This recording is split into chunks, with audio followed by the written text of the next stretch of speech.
Good morning, everybody, and welcome to Talk Wordy to Me. I'm Stephen Ross, and my co-host Dzintra Sullivan is with me in the studio. Well, she's with me 10,000 miles away in a separate studio, but we're in studios, sort of, together. Wait. All right. Morning, people, and good evening to your side of the pond. We're in the spirit studio together. That's what we're doing. Oh, not that kind of spirit. Different kind of spirit. Not that kind of spirit, Stephen. Not that. For today. Oh, our author today is Sean R. Frazier. He's a fantasy author who's published 4 books in his Forgotten Years saga. He's fairly well known to both of us. Sean, we know Sean. Yeah. Sean. We know Sean. He's a big member of the writing community, and I'm on. So I'm eager to talk about him when he's not here. I feel like I'm talking behind his back. Don't listen, Sean. Don't listen. Shh. You don't hear anything. Yeah, Sean, he's yeah, you're giving me the giggles here late in the evening. All right, you go right ahead. Well, Sean is a fantasy author, of course. He's an actor, he's a gamer, he's an ex-journalist. Of course, a podcaster with me on What's a Book. He also is apparently 12 cats in a trench coat. Now, if you've ever talked to Sean, you'll understand the reference. He has 1 cat, Stephen. I'm not sure if you're aware of this, if we're going to sidetrack slightly. I am. That stares at his fridge. As they do. I know his pain. I have a cat that stares at anything that has any sort of food inside. So yeah, we're kind of brothers that way. It's a bizarre system, the old pussycats. I don't know. I don't have one, but it's probably because their attitude is mine. I think we'd have a terrible time trying to bring a need that both a cat and myself would have. I don't know. Like, they're my spirit animal because basically all they want to do is eat, sleep, and occasionally get rubbed. Well, as you do. And I got on it. All right. You'll get yourself into trouble with that. That's a possibility. Sean Frazier, have you ever seen his stuff on TikTok too? I do believe I saw a plate of hot wings that he might have put into his mouth, which is very entertaining. Yeah. He's got a few up there. Yeah, he does some very random testing of food-related stuff, which this side of the world I find really amusing because most of it we don't have here anyway. So I watch him and his facial. Yes. I probably won't want to eat that either. Yes, well, it probably goes both ways, and he's looking over on the other side going, everything's in pie format. Why is everything in pie format? Oh, stop it with the pie. I swear to God, stop. Eat a pie. It's Aussie. I'm gonna start a TikTok challenge just about bloody eating pie. I eat pie all the time. Right, the thing is, in fruit. Fruit. Yeah, well, fruit pies. They can have fruit. There's more to a pie than fruit. Right, the Forgotten Years. The Forgotten Years series, which Frazier. Book 1, The Call of Chaos. Book 2, The Coming Storm. Book 3, Descent into Madness. Descent into Light. One of the things I really like about his covers is this. If you go check them out, Sean Frazier, people. Sean Frazier. Sean R. Frazier. I wonder what the R stands for. I bet it's like Rupert. Rupert Frazier. I don't. Rupert. Sean Rapunzel Rupert. Frazier. That's what I'm going. Rapunzel. I'm going. He does mostly a full head of hair. So. Now he has mostly a full head of hair. Yeah. Rapunzel. Now, what I do love about his covers is the actual is textural, which I really enjoy seeing on covers. The foreground's very simple, which is very eye-catching. The texture of the background to either look more leathery or leafy or whatever, it really does make. I think that's one of the secrets to authors is having something that scrolling, because as we know, and we talk about it quite often, where we look with our eyes, we feed with our eyes. Every single word that somebody's written, so. Absolutely. You have to stand out from the crowd. Your cover has to pop. It needs some sort of a pop. When people say don't judge a book by the cover, well, unfortunately, everybody does. Especially when it comes to books. Everybody does. Everybody does. Now, I'm you had the video store in the 80s. You'd walk in, you see all the wonderful covers. That's what would decide your movie. Or you walked into the bookstore, and same idea. The cover is what sold the book or the movie to you. Absolutely. It's a 3-stage process to me. Cover has to make me want to pick up the book. It has to make me want to pick up the book or stop scrolling. And then the blurb to buy it. This is a process that people or authors they don't need to understand most works, but that's the reader's take on it. They have to be hooked visually, then hooked literally with the wording, and then they will buy your book. That is the process. I love it. And Sean Rapunzel books me completely with his covers and his wording of his blurb. Yeah, I got the blurb for book 1 called Chaos here. If I may, I'll read it out. Go, yes. So it's the barbarian hordes that had raged across Sigil were defeated. 200 years later, a new threat emerges when mythical monsters appear out of stories and legends, destroying everything in their paths. Reluctant heroes join forces to unravel the mystery and discover history has lied. So that's got you there. I like it that it's short, sweet, to the point, and pulls you in quickly. If you see a blurb on the back of a book that's several paragraphs long, nobody's going to take the time to really read that whole bit. You got to get your point across quick and to the point. At least that's my opinion. I don't know about yourself, see? Well, look, there's 2 different ways to look at it. I guess I know authors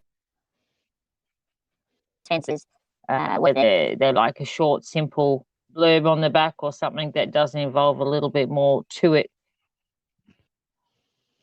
Yeah, either way you go, as long as it's crafted carefully and concisely, I think, if you're going to...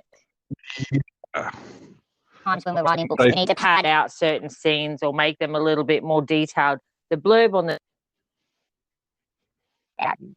make it concise, grab me with it, make me not want to put the book down, Yeah, don't go overly verbose with it, with a bunch of unnecessary filler.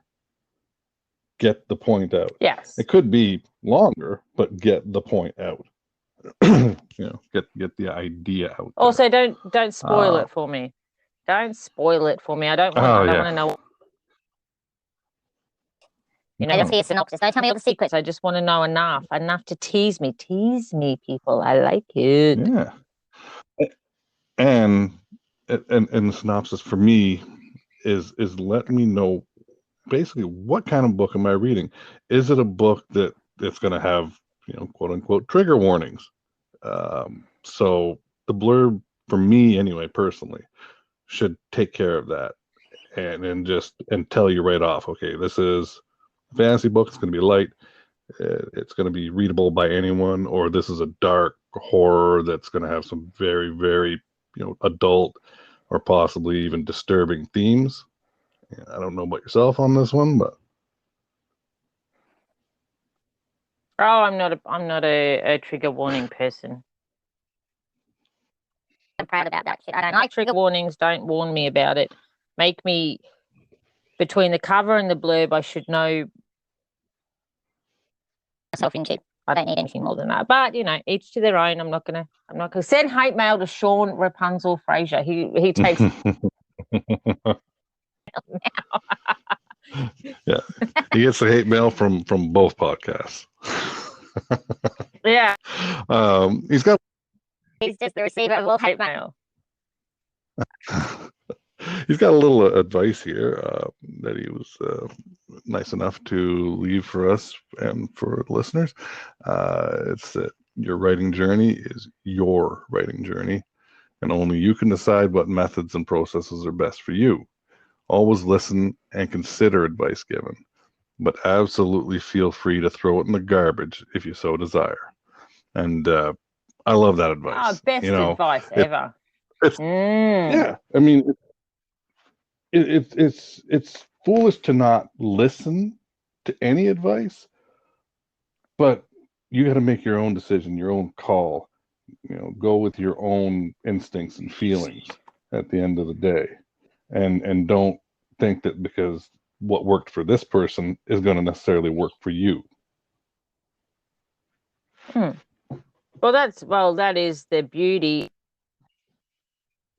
of being an indie author or a small press publisher or any writer in the world as it stands, be it mainstream or indie, is the fact that there's no clear-cut guidelines anymore. It's so fluid, moves the industry, and what can be a hit and miss for each individual person. Individual, so I completely agree with the concept of listening to all the advice. Listen to it. You never know what you might that resonates with you or that you can apply to your books. But there's no golden rules here. We once the indie publishing industry made their rise up to equal mainstream, rules got thrown out the window. It's about being an individual platform and attracting your readers that way. Absolutely. And I mean, at the end of the day, even before indie really started to pull ahead, even back in the old days of traditional publishing, it was always the one author that just happened to break forth with his own or her own specific identity. So you'd have people that had done something or in a certain way that nobody else had done, like an Anne Rice or Stephen King, that just they made their own identity and their own decisions and their own path that was separate from what was going on with everybody else at the time, and that's what pulled them ahead, I think.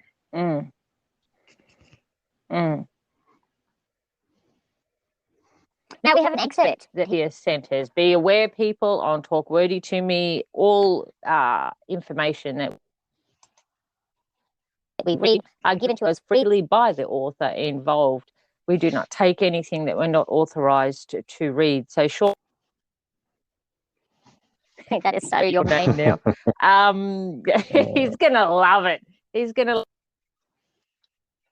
talk with a long blonde wig on now just for me.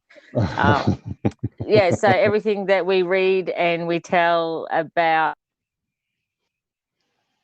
books and his social media platform, and the excerpt that we're going to read has been given to us, just so you know. Yeah, we did not tie him down or talk him up. Yeah, no, he just gave it. And well, I can't say that there wasn't any. It was a little tying down, but we're not going to talk about that. The excerpt. Chaos. The Call of Chaos. All right, you're going first, Stephen. Oh, yes, I am, I guess. Yes, ma'am. All right. Yes, Here there I you go. go. You certainly took your sweet time, Kendra finally said, not taking her eyes off the streets below. I had other, more pressing engagements to attend to, a man's voice replied from behind her. I knew you'd wait patiently. You're very predictable, you know. He had a calm, soothing voice that, despite her better judgment, always put her at ease. It was a false sense of security, of course. She quickly checked her daggers for reassurance and then turned to face him. He wore a brown fedora, the same as always, with strands of black hair peeking out from underneath. Since he often kept his head down, it obscured much of his face, but Kendra could see his stubbly chin poking out, not a stubby chin. In his mouth was a lit cigar butt. As usual, every bit of his clothing besides the hat was black. His boots, his cloak, tunic and breeches, all black. It's good to see you again, Black Smoke, Kendra said sarcastically. She walked away from the edge of the roof and stood before him. Somehow, I doubt you're serious. Kendra smiled. They knew each other quite well enough. They had played this game for a long time. Have you come to return what you took from me? I merely borrowed the money and then lost it. But I was fortunate enough to find a really nice necklace shortly thereafter. It's funny how fortune works. Yes, the Black Smoke smirked. Quite hilarious, actually. There was a silence for a brief period. It wasn't tense. It was always like this. You know that Rayner is looking for you. Of course he is, Kendra chuckled. He says you have something of his and he wants it back. I have several somethings of his. He's asked me for help. Oh? That was a bit worrisome. She could handle Rayner, but if the Black Smoke was helping, then there was probably not a city in the realm she could hide in. She wondered if Rayner had reached out to anyone else. I told him I would consider his offer, but I have much more lucrative contracts that require my immediate attention. He doesn't pay well, you know. He was always rather cheap, Kendra agreed. None too bright, too. Alas, Kendra continued, I don't have anything for Rayner, but I do have something that might interest you. Oh, he lifted his head. Always knew how to pique his interest. It was a subtle task, like strumming a harp. She couldn't be outright honest. She had to make sure he wasn't bored.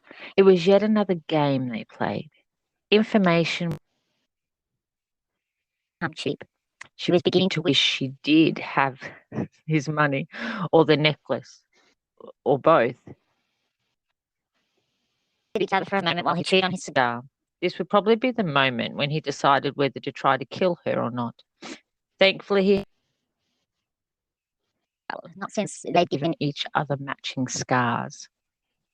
All right, he finally said, I'll bite. She replied, shaking her head. I also need to eat. So, my dear, he grumbled. She could tell he was already curious. It's simple. She put her left hand in one of her pockets, clutching the dragon stone tightly. Its warmth was eerie, but actually be right. I'll show you what I've got. You tell me all you can about it, and if you... I'll tell you where you can find more. Sounds risky, he snorted. What if I don't give a rat's rotten ass what you've got? She chuckled. You'll simply have one more reason to want me dead. I already have too many to... She laughed. Not enough fingers. To her surprise, the Black Smoke laughed with her. I have 10, that's all I need, he began pacing. All right.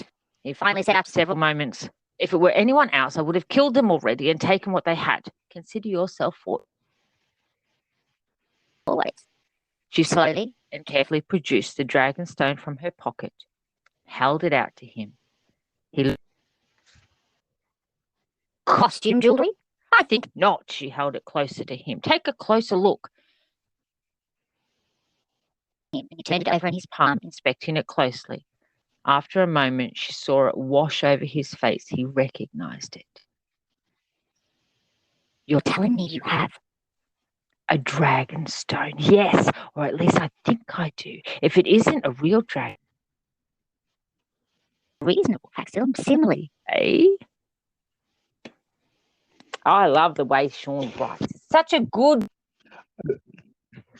So descriptive, and you can't help but get involved.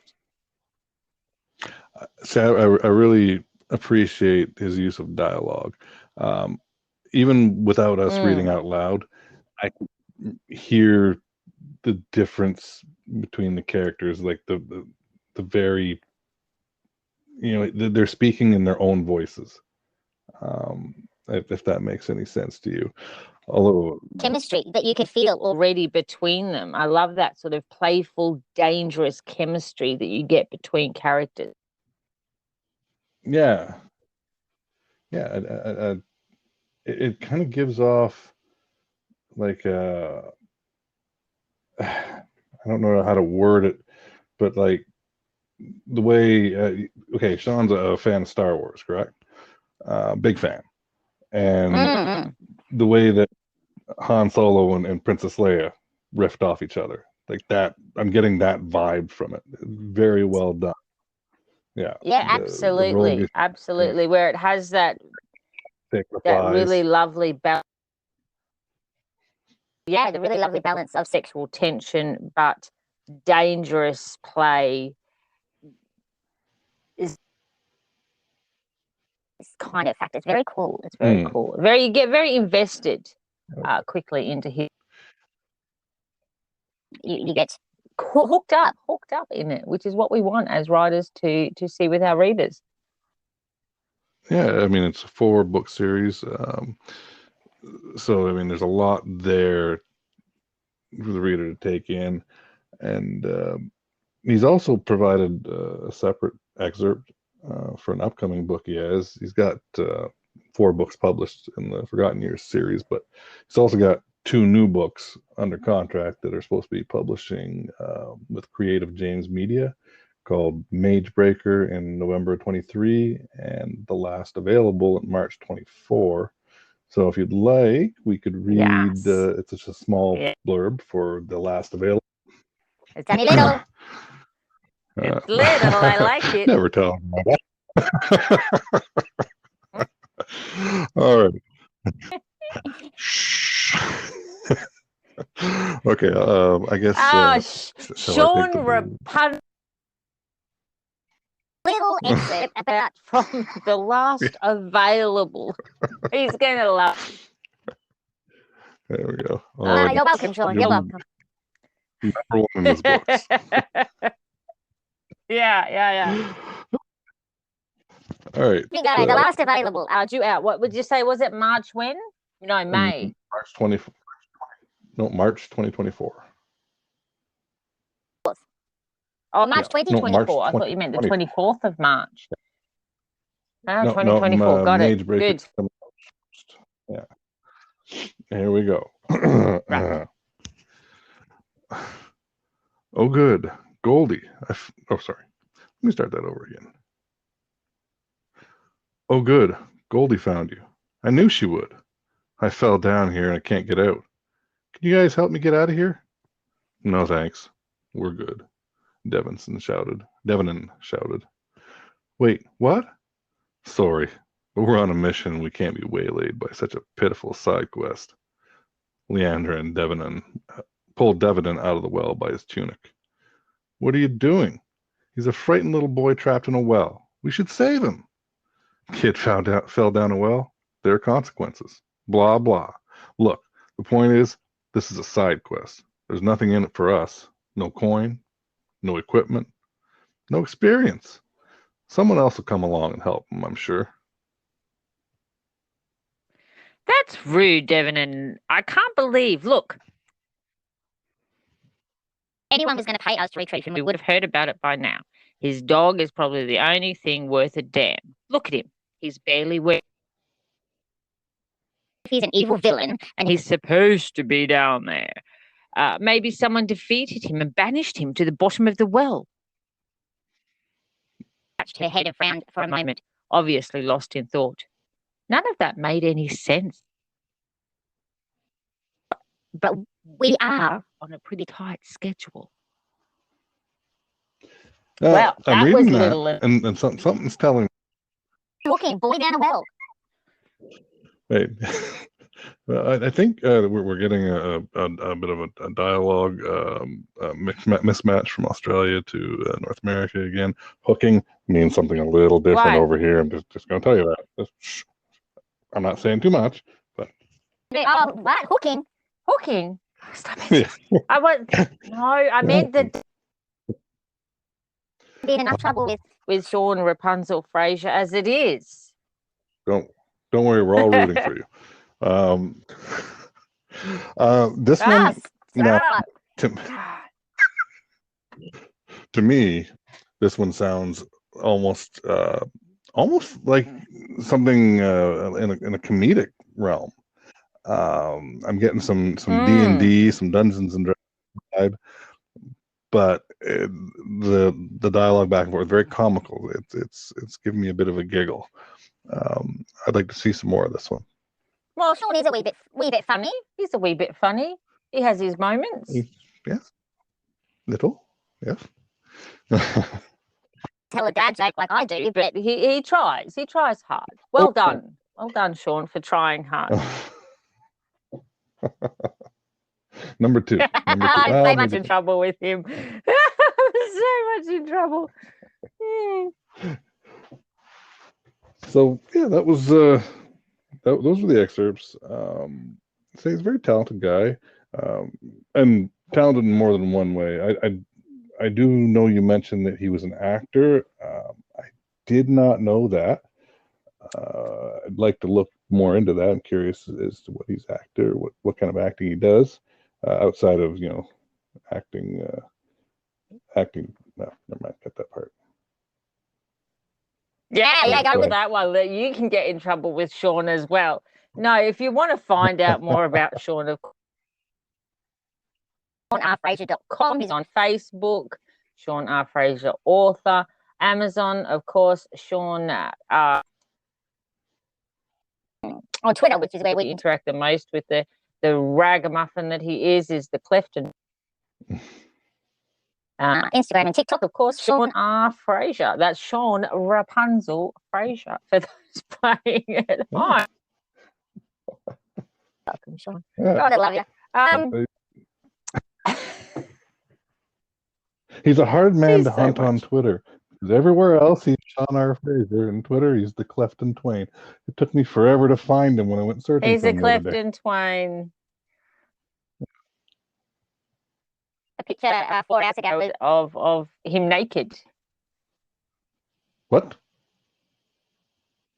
His face is naked. That's what he says. My face is naked. And I went, classy. I love it. Yeah. It's the kind of nudity I like. Yeah. This guy is the one over here. He's keeping his face covered up. Nobody wants to see the rest of this guy's face. So just telling you that ahead of time. We're keeping this weird. All right, so Sean Frazier, The Forgotten Years is at the moment. It's a series of 4 books. A Call of Chaos is number 1, which we wrote an excerpt to earlier. Descent.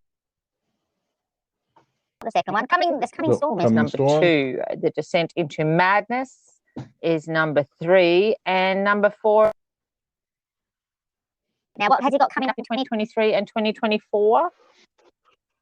So in 2023 and 2024, Sean has coming out from Creative James Media, Magebreaker in November 2023, and The Last Available in March 2024.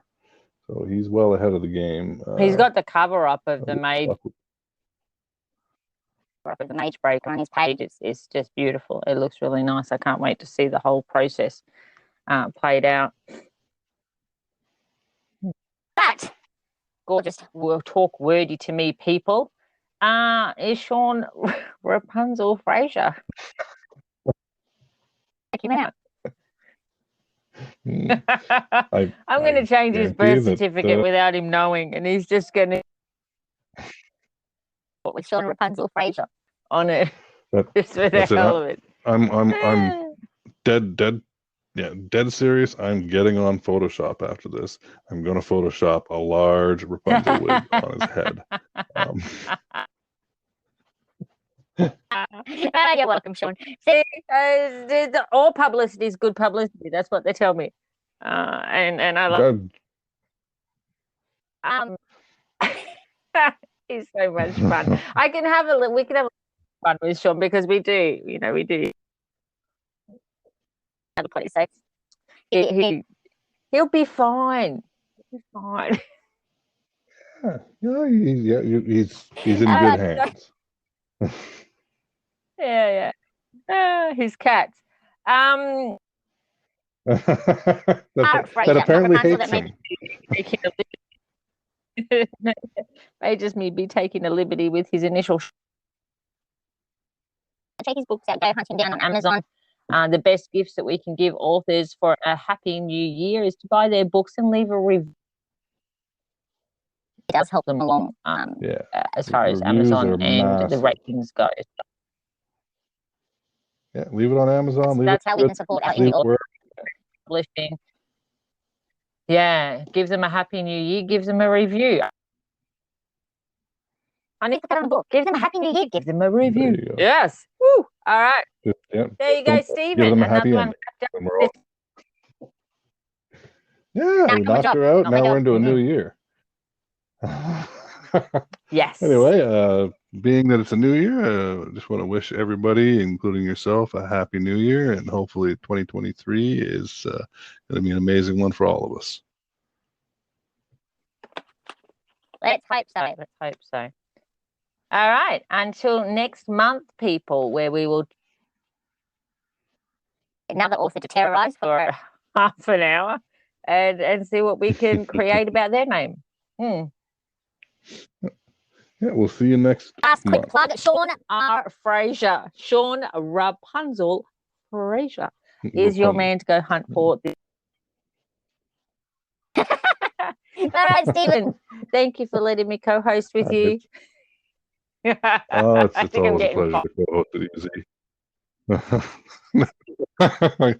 Yeah, if I fire you, I got nothing, so I'm leaving. No, nobody's getting fired nowhere. We're good to go. All right. Until next month, guys, you've been listening to Stephen Ross. Dzintra. That's me. And, that's her. Sean Rapunzel Frazier. And that's him. Guy. All right. I'm out of here. All right. See you later. Bye. Bye for now. Bye.